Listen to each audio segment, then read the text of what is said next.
Hi, I'm Thomas Taylor. I'm Sarah Taylor's dad. Sarah wanted me to tell you about a story that I was told when I was a little boy. When my family would get together, I come from a large family, and there were always a lot of aunts and uncles and cousins that would come to my grandparents' house.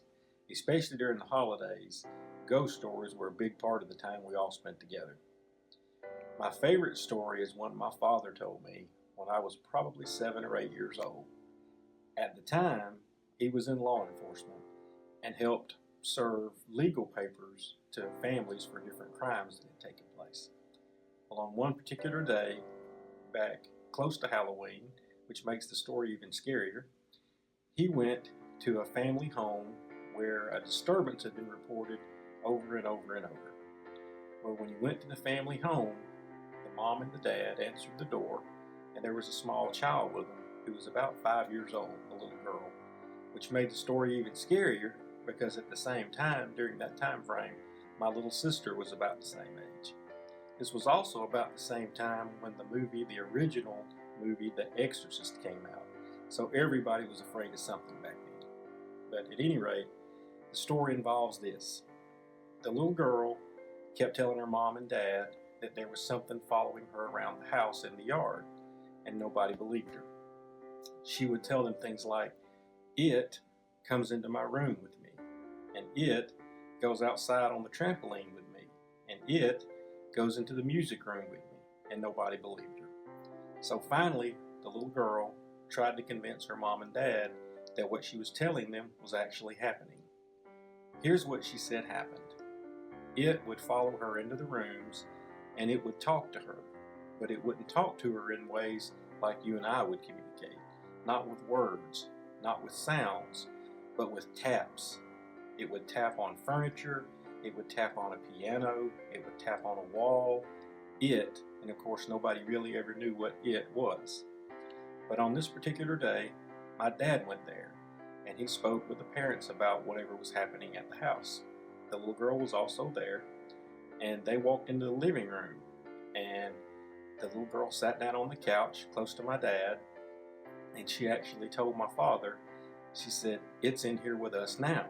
Well, my dad, who was kind of scared of things like that anyway, it kind of bothered him. So my dad got on the radio because he wasn't really sure what was going on, and he called for some other officers to come to the house with him. The mom and dad were really alarmed at the time because they were afraid something was happening in their house, not necessarily about a ghost or anything like that. They weren't really sure what was going on. But the other officers arrived at the house that day, and everybody came into the living room to sit down where my dad was sitting. It was just other deputy sheriffs that were there.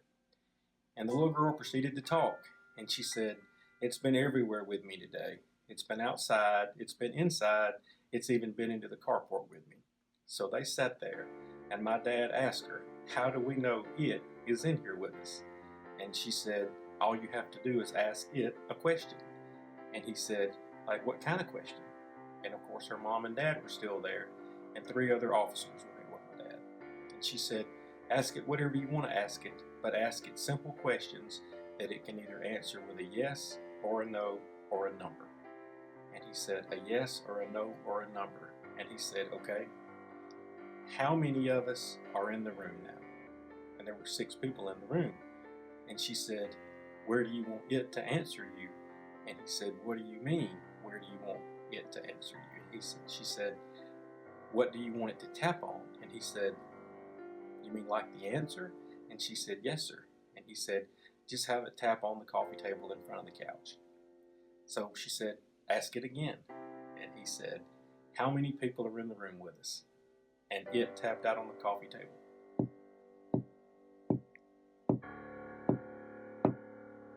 And of course, by then, everybody in the room was freaked out, especially my dad. The little girl wasn't very alarmed by it because she was used to it. The other officers in the room with my dad thought, this is some trick somebody's playing on us, it's some prank somewhere. And Dad said, "What else can it answer?" And she said, "Ask it whatever you want to ask it." And he said, "Okay,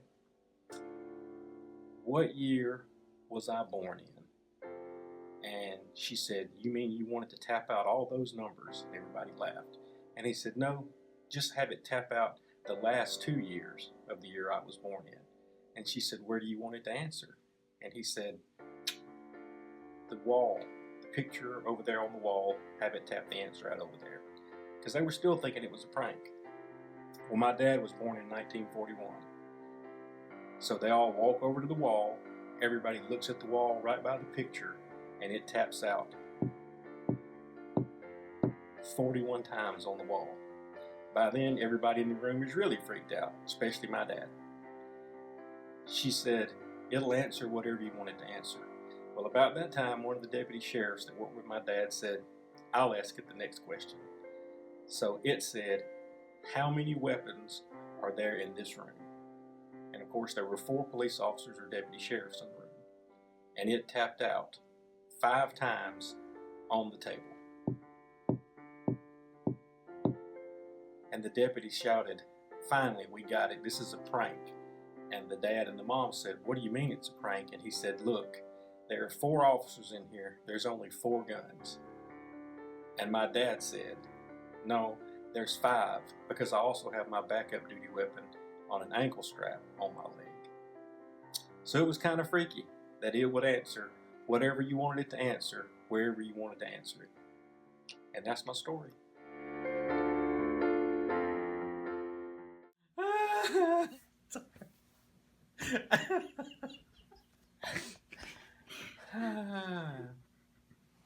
Wait, I gotta think about this. I'm gonna ad lib. I gotta think about all the stuff I could say to embarrass you.